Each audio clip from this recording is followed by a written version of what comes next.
Good morning again, everyone. If you didn't join us for the plenary, welcome back to MPHA's annual conference. We're excited to have you all this morning as we are in the beginning of day 3 of 3 days of great full session. So thank you all for continuing to attend. A few reminders, you do have access to closed captioning under the video stream. Please use the chat for any interaction and the Q&A box for questions.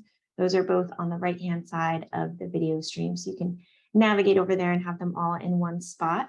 I'm excited to be joined by Michelle Mitchell, Executive Director of the Partnerships for Health, and Clyde Mitchell, who is a professor of business at the University of Maine Farmington and also with Partnerships for Health. They will be presenting this morning on making the economic case for public health programs. So thank you both for being here. I will turn it over to you for your presentation. Thank you so much, and good morning. Thank you for attending our presentation on economic evaluation. Both presenters have no commercial relationship to disclose, and we'd like to acknowledge the support and guidance of various people at Maine CDC, including Eric Fromberg, Ermione Pierre, Mary Carson, and the USM chronic disease epidemiologist. In addition, we also want to acknowledge the guidance we've had from the US CDC staff, especially Sarah Gill and Tirtham Beck. Today, we'll be using examples of economic evaluation throughout our presentation.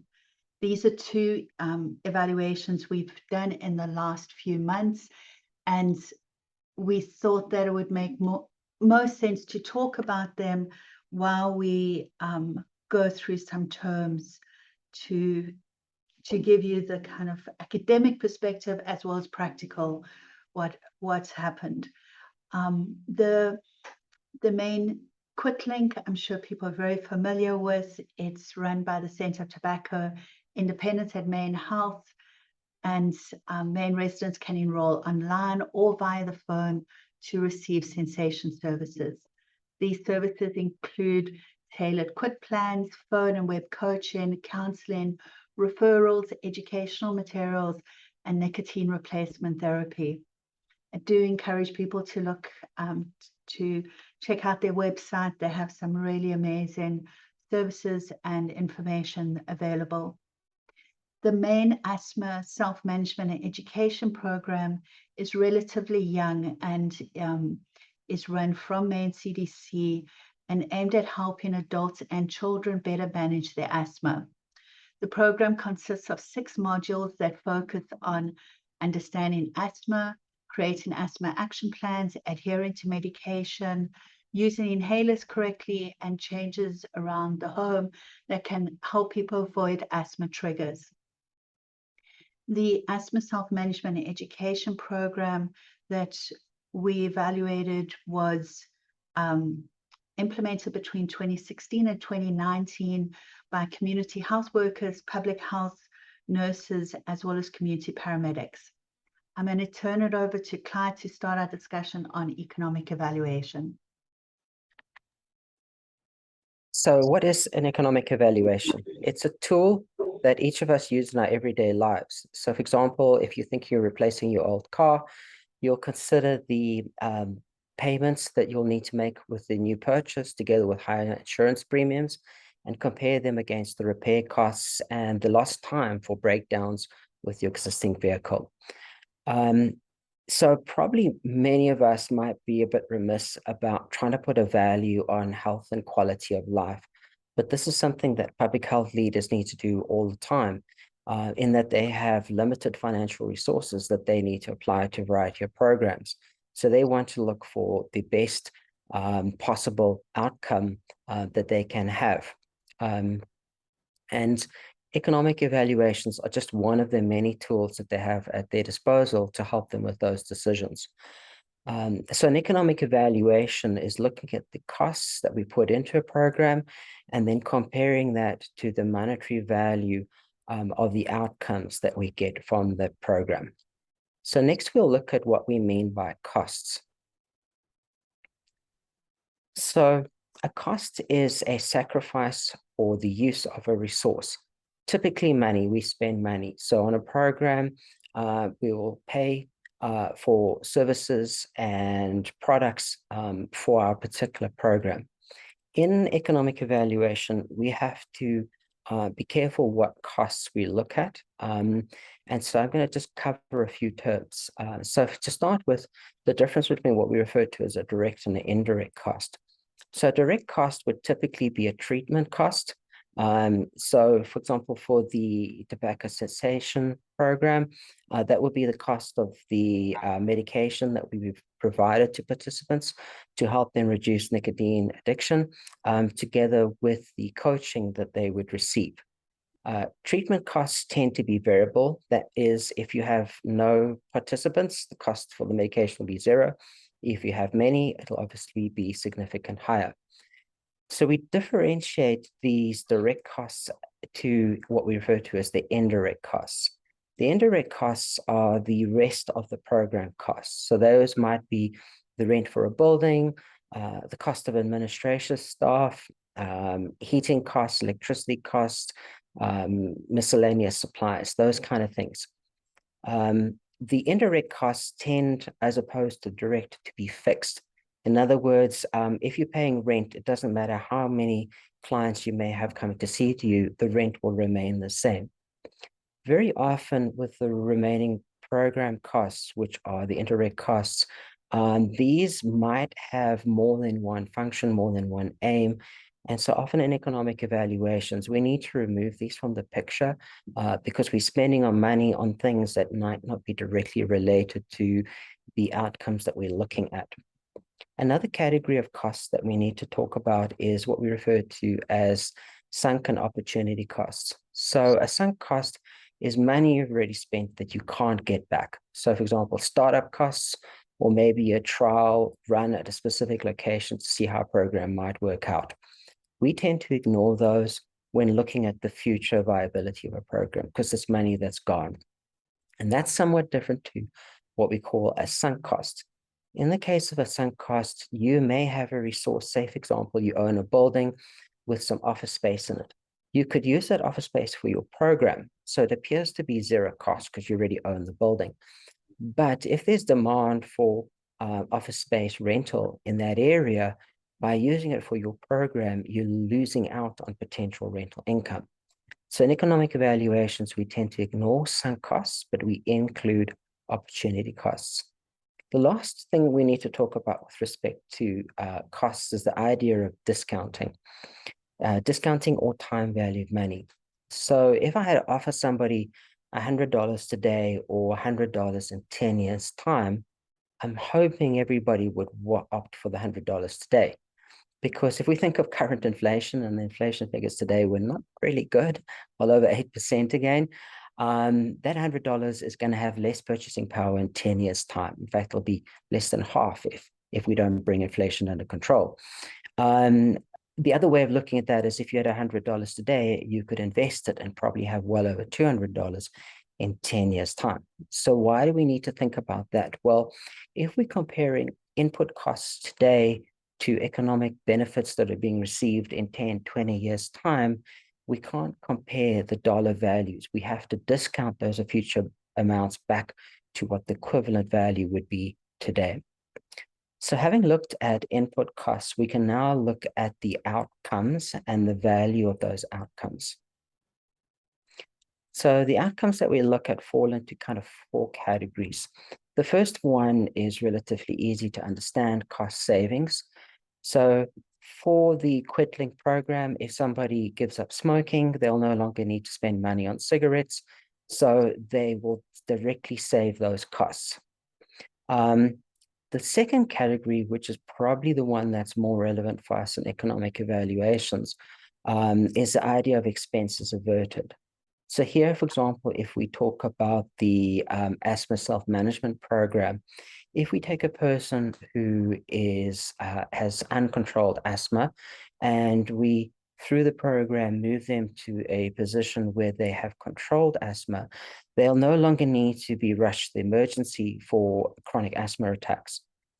So we'll save those costs. We'll save the cost of an ambulance ride.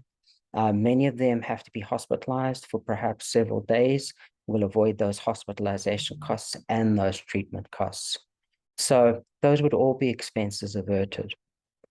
Then if we think a little bit more broadly about, for example, the people in the asthma self-management program, if their asthma is now under control, they'll no longer have to miss work when they have a bout of asthma attacks. So there will be a gain for them in that particular time.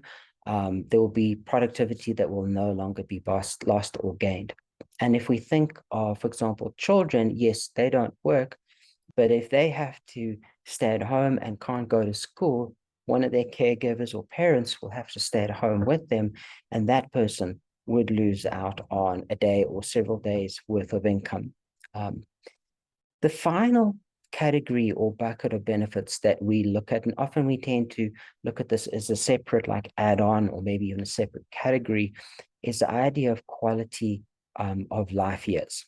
And so what we're doing here is kind of a complex idea. For example, if we talk about the asthma self-management program, in that case, if a person goes from uncontrolled to controlled asthma, their lifespan might not be significantly extended, but obviously the quality of their life will be improved.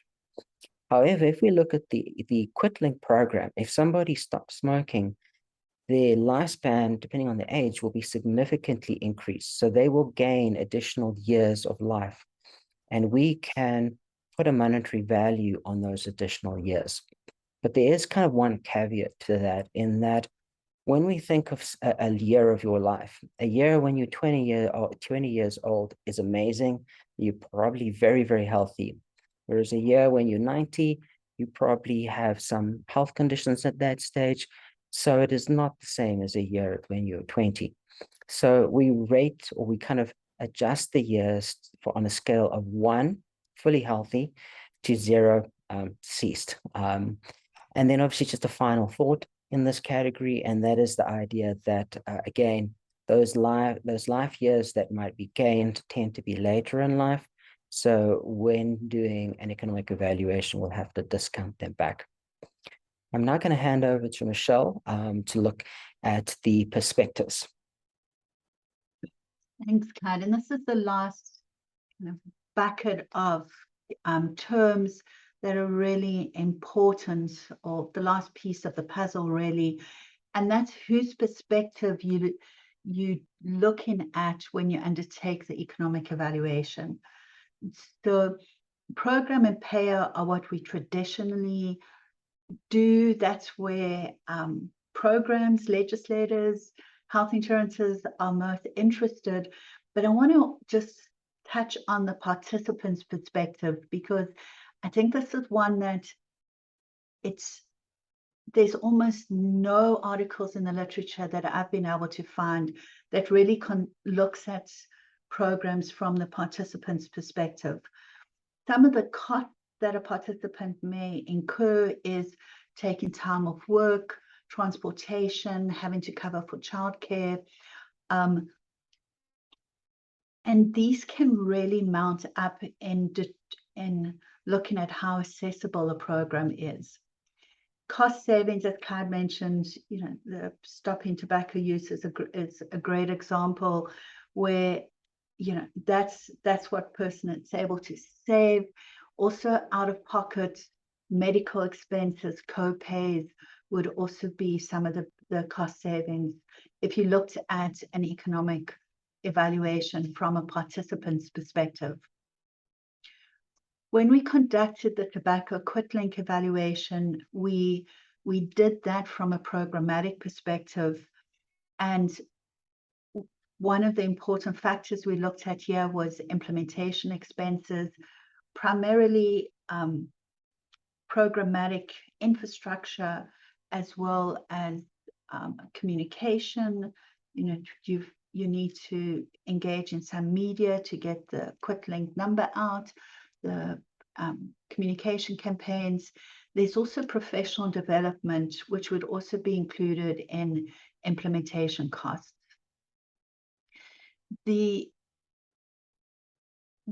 While the main QuitLink program has been around for a long time, and it's appropriate to do a program perspective, I do want to caution against doing this for pilots.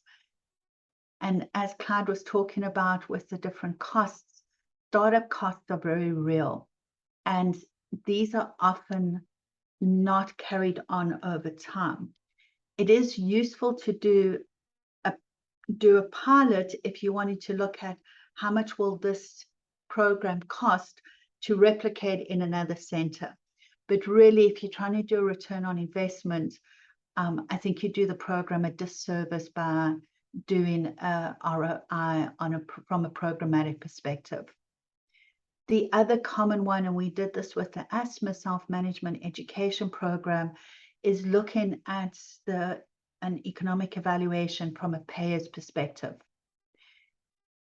While a lot of times the costs and the benefits are very similar to what you'll use for a program, it's really important to spend more time in the planning stage. So for the ASMA Self-Management Education, we were particularly looking at main care reimbursements. And so it's important to understand what benefits are available now and whether we would be looking at fee for service for reimbursement, if we would be looking at value-based care, because that may influence the costs and the benefits that you want to put into the study. So this is the slide that everyone always wants to see, and particularly our clients are always anxious about, is ultimately, what does it mean? For as long as I've been in Maine, we keep saying prevention has an ROI of $1 to $7. We haven't done that ROI in a long time. But what we found with the QuitLink is, depending if you look at treatment costs or programmatic costs, all the costs, you would get a return on investment between $2 and $3. So the $2 would be if you used total program costs. $3 is if you only use the treatment costs. And then you'll see that increases substantially if you look at quality adjusted life years. We always produce our ROIs in this way. And there's two things that I would encourage people, if you're going to do an economic evaluation, is we do this range because we want to differentiate the treatment versus overall program costs, but we also say what that is based on. So the averted health costs and loss of productivity, because you can see the difference between that and the quality adjusted life years saved. So sometimes all you'll see is like $1 is $26.57. That's the best possible ROI. But there's a lot of other things, and this, in some ways, like this tells you we are comparing apples, rather than it provides the unit. For the ASMA Self-Management Education Program, we got a varying return on investment when we looked at averted costs, primarily because we looked at different time periods. The 77 cents return on investment was when we looked at outcomes directly at the end of the program. The longer we went out, so we went back to clients 3 months and 6 months later, and the longer we went out, the higher the return on investment was. So the $3 was 6 months out from the program. These are really important qualifiers when you're talking about results. What was interesting is when we looked at 3 months out, we got almost the same return on investment as the quality adjusted life year, which for us makes us think that maybe if there's one number we really want to be, that seems the most accurate, would be 3 months out from the end of the program and the quality adjusted life years.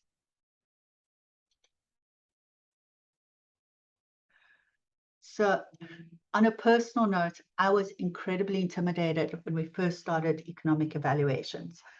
And these are just some of the lessons we've learned as a team, and we're sharing them with hoping that you don't have to bump your head in the same spot as we did.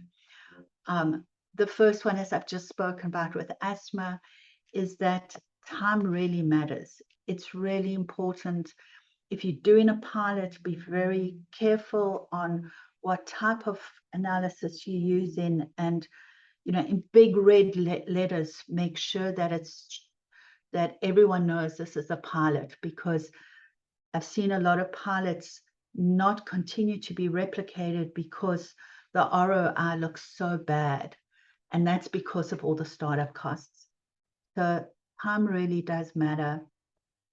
Paralysis by perfection is a term our team just coined, because each one of us, and there were 4 of us on the team, each one of us would go down a rabbit hole because we're trying to find the exact match for what we're doing. And anyone who's ever worked or studied economics knows that there's so many models and assumptions. That's what that's what economics is based on. So it's really useful to have a team to just kind of check each other, like, is this good enough, or do we really need to go down and try and follow through literature to find the source document? We use a lot of secondary data,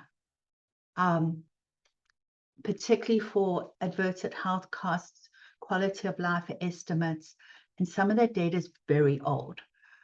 For example, the quality of life tables we use for the tobacco economic evaluation dates back to 1996. And I'm pretty sure there's some people in the audience that weren't even born then. And that literally is the latest tables that we have. Finally, it's hard to compare your results against other programs. This is because each group tends to define their population differently.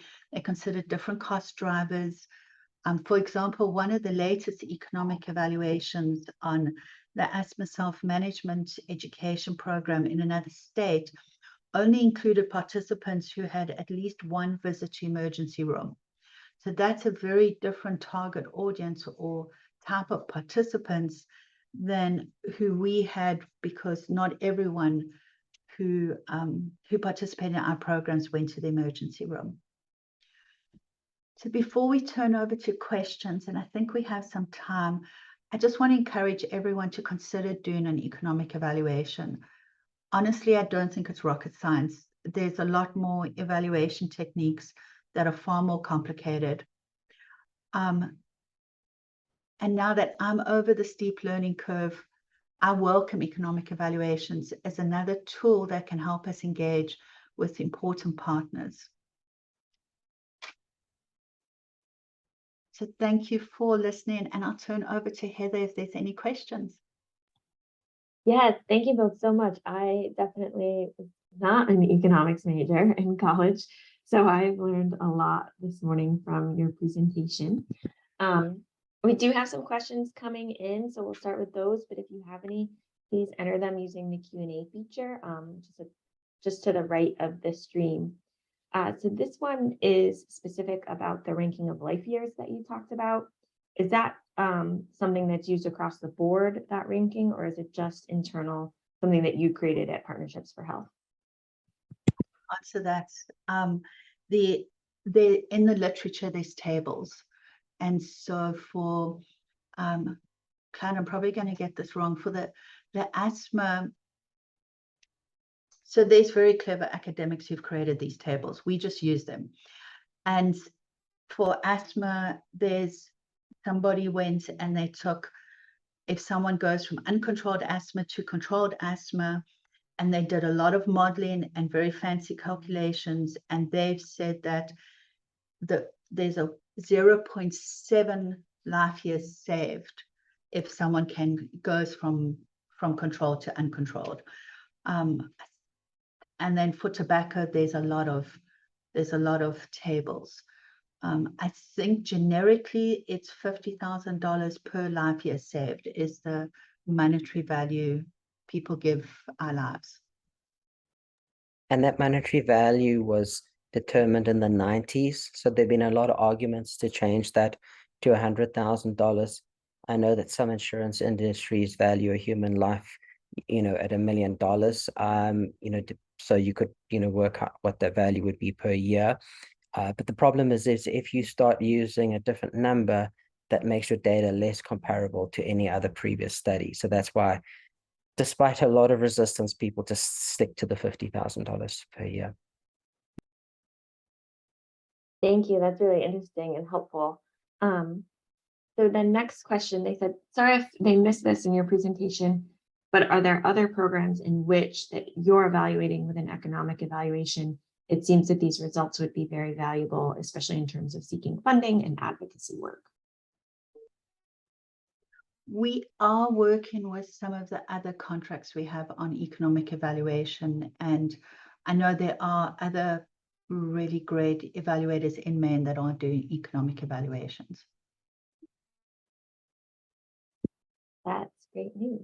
So the next question is a little bit of a follow-up. So beyond this presentation, how are these results being shared, if at all, and how can people find out about the other projects that you're working on? So this is not meant to be a plug for us, but if you look on our website, there is probably the easiest way of finding out about the work we do. The tobacco economic evaluation is on the Maine CDC's webpage, as well as I believe CTI's. And then the asthma economic evaluation is still in the work. We were really fortunate that we got feedback from Turson Beck, who really is the leader on economic evaluation in public health nationally. So we're still finalizing that report. What has been great is we've met with MaineCare and been able to share results with MaineCare and started conversations there, as well as presented at the Maine Asthma Coalition. And I would direct people to Eric Fromberg. You can find his email address on Maine CDC's website if you look up Asthma Prevention and Control Program. Thank you. And I see we'll round it out with one last question. And I don't, I'll do my pun. These seem to be, we got another question came in too. These seem to be very valuable. And you suggest that everyone, do an economic evaluation. So how do folks get started? Other than calling you guys? Well, and I do want to say, and we're easy to find and we love to geek out about data. So I do want to offer anybody who wants to start talking about it. There's some very simple resources. The US CDC asthma program has got some modules called like growing and learning, I believe it's called. And they have an entire module on economic evaluation. You can almost use that as a recipe. And so I would say, just take one program that you're doing and just play around with it and get your confidence up. We did a few just dummy economic evaluations so that we could get used to the different language and the different assumptions. And it's a really useful way to start. And Heather, I think I can put an alert, correct? I can put the US CDC's economic evaluation module out. Yes, I think so. If not, send it to me and we can even put it in your session. All right, we have one last question and probably 30 seconds to answer it. How do you avoid bias in your cost benefit analysis to not undervalue the cost versus the benefit? Is it a purely objective evaluation? It's probably the most objective evaluations we do because everything is pretty cut and dry and there's existing tables. I think where the bias comes in is determining which population you're going to use. So, and I go back to the asthma, we used our outcomes based on everyone who'd been through the program. There are colleagues who've only focused on the sickest of the sick people because your cost savings are going to be greater. And so that's where I think the bias comes in, is deciding whose outcomes you're measuring.